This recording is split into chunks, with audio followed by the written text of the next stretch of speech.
As I walked along Omaha Beach in Normandy, I couldn't help but feel I was walking in the footsteps of my grandfather, not Ernie Pyle.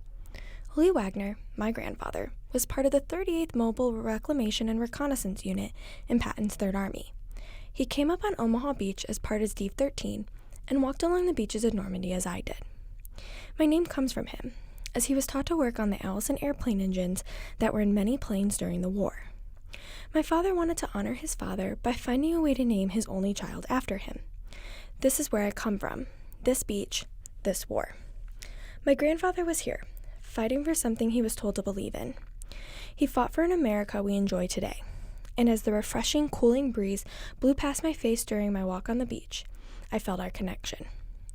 As this breeze blew across my face, forcing my braid undone, and invited me to close my eyes and picture what was there more than 70 years before. If I were there in 1944, I wouldn't be walking, remembering my grandfather. Instead, I would be weaving through a sand filled with hundreds of bodies, piled, lost in the pursuit of freedom. The D-Day invasion was a turning point in the war. Every part of the beach is a representation of this. From the monument to the mulberries to the monument of the hedgehogs, reminding us of what was awaiting the soldiers as they arrived on this beach. This place has become a place for remembrance. The waves rolled up on the beach to a somber tune. The swoosh of the waves provided a rhythm to our walk. The gentle crash of the water, inspiring, reminding me of a quote we saw earlier in the day at the American Cemetery. To these we owe the high resolve, that the cause for which they died shall live. My grandfather didn't die, but so many men that he knew did. More than 10,000 men would lose their lives during this invasion, a number completely incomprehensible to me until I saw the waves of white crosses, waves that were lost in the distance, just like the horizon on a beach.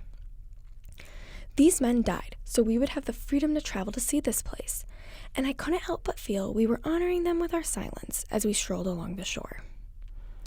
The morning began with a tour of German bunkers that was set up between Omaha and Utah beaches. Our guide, Helen Gosselin, a spunky 70-year-old woman who would later break into an 11th century monastery, explained the role and movements of the Germans during this invasion. Nothing for nothing, Gosselin said. Everything they did and built had a reason, but the Americans would take back the beaches in 48 hours.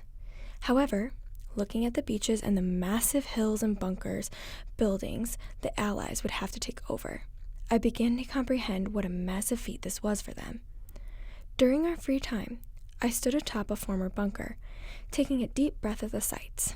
In the distance, a sound began to take over my thoughts. I looked up and could not believe what I was seeing. It was a military helicopter. As I realized what this moment meant, that everything fought for so long ago might not even be over, the mood became even more somber. No matter what we do, there will be war, there will be death, there will be heartache.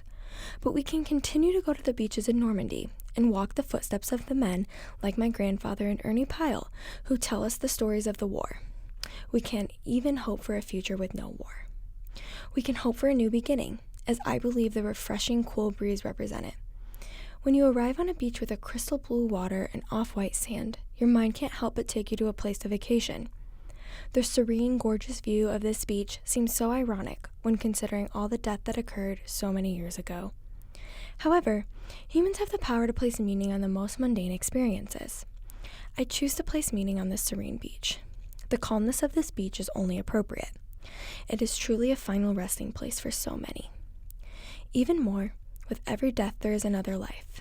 If we can remember that, maybe we can begin to believe all those deaths along that beach were not in vain.